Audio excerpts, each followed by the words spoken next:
नमस्कार शिक्षक साथियों, स्वागत है आपका अपने YouTube channel PS coaching centre में। साथियों, आज हम लोग दीक्षा प्रशिक्षण के दूसरे कोर्स प्राथमिक कक्षाओं में बोलने की कौशल के सभी भागों के प्रश्नों के उत्तर इस वीडियो में देखेंगे।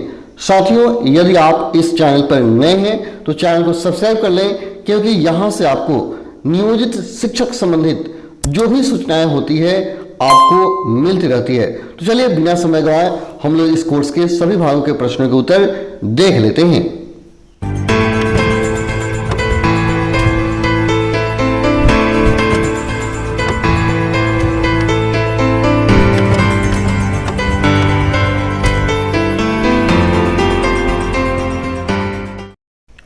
भाग 1, बच्चे क्यों नहीं बोलते हैं।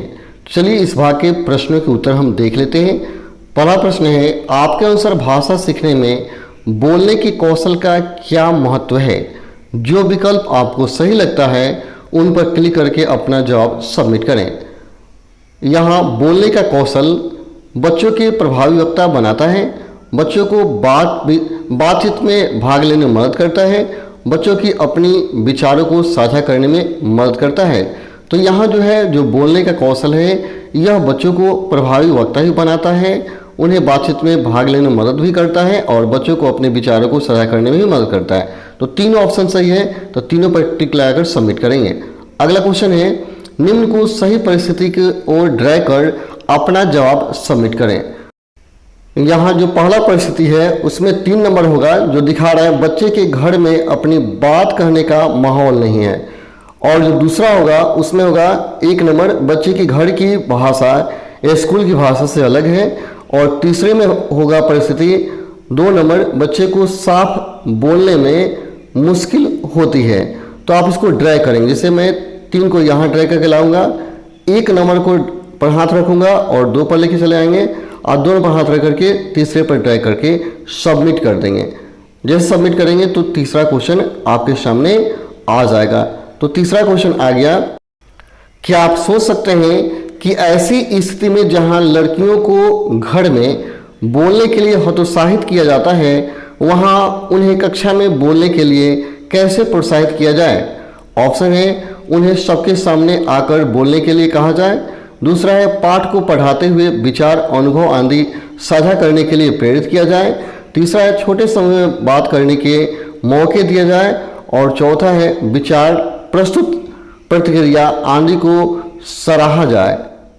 यहाँ आपका ऑप्शन 2, 3 और 4, 3 सही है, 2, 3 और 4 सही है। इस पर क्लिक करके सबमिट करेंगे। तो अगला क्वेश्चन आएगा आपके सामने। अगला क्वेश्चन आ गया, जिन बच्चों की स्कूल की भाषा घर की भाषा से अलग है उन्हें भाषा की कक्षा में बोलने के लिए प्रेरित कैसे किया जाए। ऑप्शन है, स्कूल की भाषा सुनने के सहज और अर्थपूर्ण मौके देकर। दूसरा है, केवल स्कूल की भाषा बोलने के लिए प्रोत्साहित करके। तीसरा है, अपनी भाषा में बोलने की आज़ादी देकर। और चौथा है, ऐसी गतिविधियां कराकर जिनसे वे अपनी भाषा का भी प्रयोग स्कूल की भाषा के साथ कर सकें। यहाँ आपका तीसरा और चौथा ऑप्शन सही है, इस पर टिक लगाकर सबमिट करेंगे और आगे बढ़ेंगे तो अगला क्वेश्चन आपके सामने आएगा। तो चलिए हम सबमिट करते हैं। अगला क्वेश्चन है, कक्षा में तुतलाने या हकलाने वाले बच्चे की मदद बोलने की कौशल को बढ़ाने में कैसे की जाए। ऑप्शन है, उनसे कम सवाल पूछकर। अगला है, बच्चों को उनकी बात कहने के लिए समय देकर। तीसरा है, बाकी बच्चों में तुतलाने या हकलाने को लेकर संवेदनशीलता बढ़ाकर। और चौथा है, बच्चों को बोलते हुए उनकी बात बीच में न काटकर। तो यहाँ आपका आंसर होगा 2, 3 और 4। तो इस पर क्लिक करके सबमिट करेंगे तो आपका अगला भाग आएगा। यह भाग खत्म हो गया। दूसरा भाग है शुद्धता और धारा प्रवाहिता। तो इस भाग के सभी प्रश्नों के उत्तर को हम लोग देख लेते हैं। पहला क्वेश्चन है, जो कथन आपको जिस बच्चे के लिए उपयुक्त लगता है उस कथन को उस बच्चे के नीचे ड्रैग करके सभी कथनों को ड्रैग कर लेने के बाद सबमिट बटन दबाएं। जो आपको उचित लगता है उसको ड्रैग करके उसके सामने लेकर के आना है।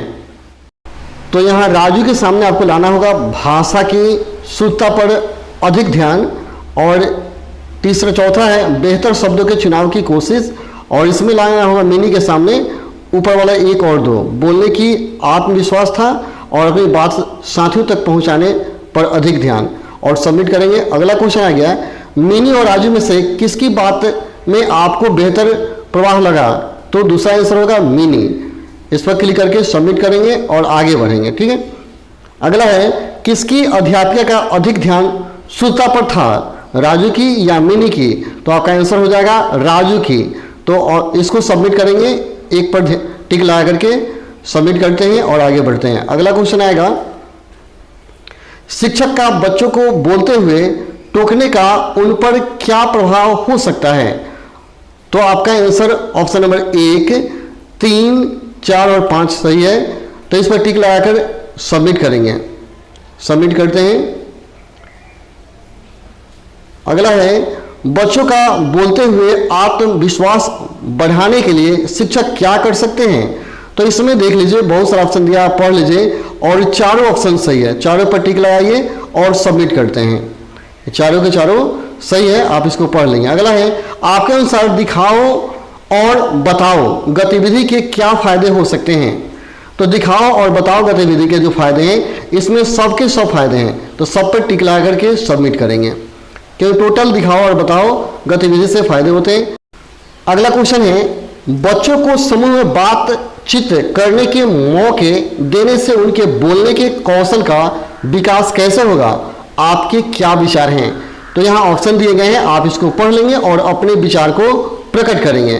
जैसे पहला ऑप्शन दिया है बच्चों को बारी बारी अपनी बात कहने का अभ्यास होगा, बच्चों को एक दूसरे को समझने के मौके मिलेंगे, बच्चों को अपने साथी की बात सुनकर उसके अनुसार अपनी प्रतिक्रिया देने का अभ्यास होगा।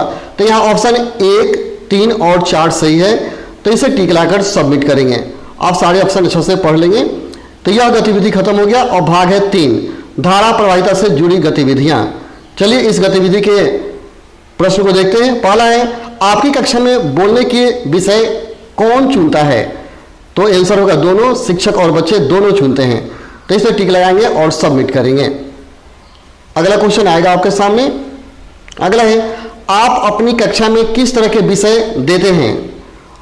पाठ्य से जुड़े, कल्पना से जुड़े, प्राकृतिक सामाजिक और संवेदनशीलता मुद्दे से जुड़े, बच्चे के अनुभव से जुड़े, बच्चों के पसंद नापसंद से जुड़े।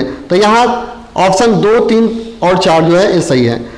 अगला है आपके अनुसार किसकी गतिविधि बेहतर थी? यहाँ आप पढ़े होंगे तो आपको पता होगा जो पूजा जी की जो गतिविधि है काफी बेहतर है, ऑप्शन 2 सही है। ठीक है, तो 2 पर टिक लगा के आगे बढ़ेंगे। अगला है परिचित विषय को चुनना और कक्षा में विषय पर बातचीत करना बच्चों की विषय के बारे में प्रस्तुत करने में कैसे मदद करेगा? तो यहाँ ऑप्शन 1, 3 और 4 सही है। 1, 3 और 4 सही है, 2 गलत है।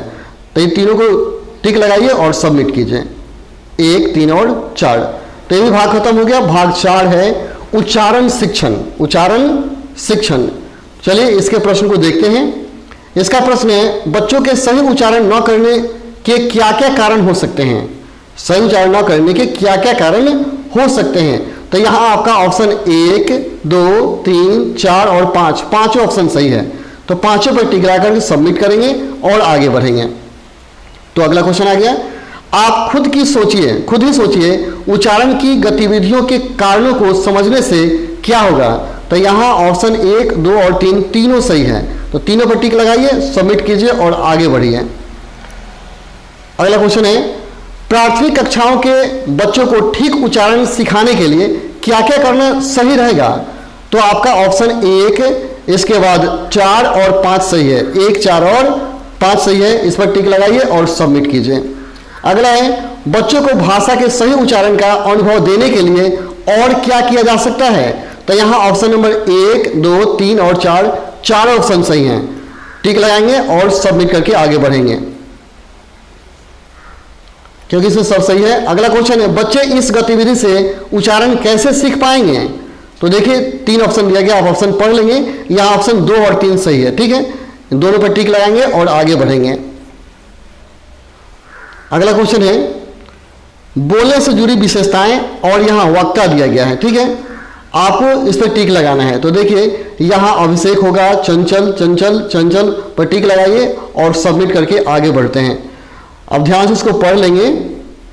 अगला है भाषा की कक्षाओं में बच्चों के बोलने के कौशल को विकसित करने के लिए नाटक करने में बच्चों को किस तरह से मौके मिलेंगे। तो यहाँ आपका ऑप्शन 1, 2, 3 और 4 सही है। 4 पर टिक लगाइए और सबमिट कीजिए। 5वां एक गलत है। तो ये भी खत्म हो गया। प्राथमिक कक्षा में बोलने के कौशल का आकलन अगला है। चलिए इस भाग के प्रश्नों के उत्तर को देखते हैं। पहला प्रश्न है आरती जी की कक्षा में कुछ बच्चे अपनी बात बोलने में झिझक महसूस करते हैं। ये कक्षा के ऐसे बच्चों की बोलने के कौशल को विकसित करने में मदद कैसे कर सकती है। आप एक से अधिक विकल्प चुन सकते हैं।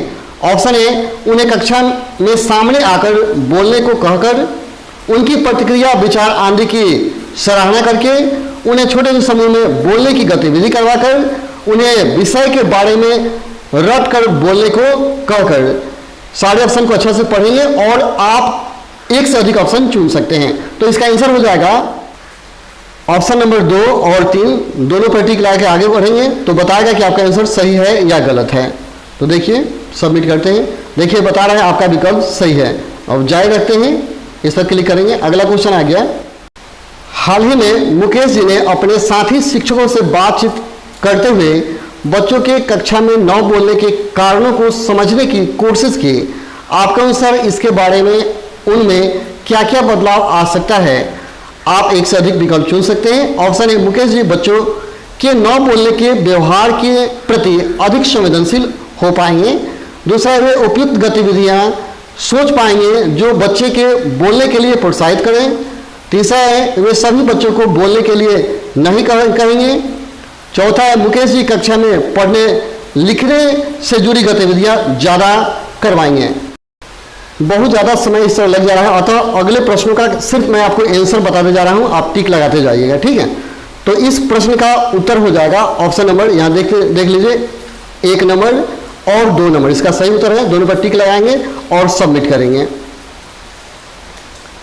ये भी आपका विकल्प सही है। यहाँ जारी रखे पर क्लिक करेंगे। अगला प्रश्न आ गया, निम्न में से कौन सा विकल्प सुनने और बोलने के संबंध को सही तरह दिखाता है। तो यहाँ देखिए ऑप्शन बहुत सारा दिया, आप पढ़ लीजिएगा। यहाँ ऑप्शन नंबर 2 सही है, इस पर टिक लगाकर सबमिट करेंगे। देखिए सही है और जारी रखे पर क्लिक करेंगे। अगला क्वेश्चन आएगा, यहाँ क्वेश्चन पढ़ लीजिएगा, बहुत सारे ऑप्शन दिए गए हैं, इसको भी अच्छे से आप पढ़ लेंगे। तो इस क्वेश्चन का आंसर हो जाएगा ऑप्शन नंबर 3, इस पर टिक लगा करके सबमिट करेंगे और आगे बढ़ जाएंगे।